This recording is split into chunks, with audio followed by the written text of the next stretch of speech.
এখানে একপাক্ষিক কমিটি করা হয়েছে। এখানে সালাউদ্দিন ভাইয়ের যারা অনুসারী ছিল তাদেরকে কমিটিতে পদায়ন করা হয়েছে, ওখানে বৈষম্য করা হয়েছে। আমি যদি একটা কথা বলি, এই যে গতকালকে কমিটি গঠন করা হয়েছে, ফাহিম ছাড়া বাকি কাউকে তেমন চিনে না। বিভিন্ন ইলেকট্রনিক্স মিডিয়া, প্রিন্ট মিডিয়ায় যে নিউজ করা হচ্ছে, ওখানে অনেকে কমেন্টস করতেছে, আপনারা দেখবেন ফাহিম ছাড়া তো বাকি কাউকে তেমন আমরা চিনি না। তারাও আমাদের সহযোদ্ধা, আমাদের ছোটো ভাই, কিন্তু তাদের চেয়ে অনেক যোগ্য ছেলে এখানে ছিল। পুরাতন থেকে সিনিয়র থেকে ফাহিম থাকতে পারলে আমি কেন থাকতে পারবো না? আমি তার চেয়ে উচ্চশিক্ষিত, তার চেয়ে আমি মিছিল মিটিং প্রোগ্রাম বেশি করেছি, দলের জন্য নির্যাতিত বিষয় হয়েছি, হয়রানি বিষয় হয়েছি। ফাহিম একজন সিনিয়র, বাকিগুলো জুনিয়র।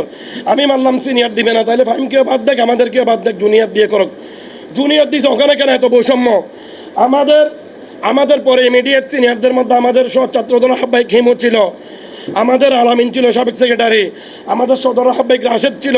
ফাহিম ছাড়া বাকি যে 5 জন কমিটিতে আসছে, একজনও এখানে মামলার আসামি না, কেউ এখানে জেল কাটে নাই। আমাদের এখানে অজস্র ছাত্র নেতা জুলাই আন্দোলনে জেল কেটেছে, 24-এর আন্দোলনে জেল কেটেছে, 18 আন্দোলনে জেল কেটেছে, মিথ্যা হামলার শিকার হয়েছে, মিথ্যা মামলাকে দীর্ঘদিন পলাতক থেকে যে হয়রানির শিকার হয়েছে, ওই রকম অনেক ছেলে আছে।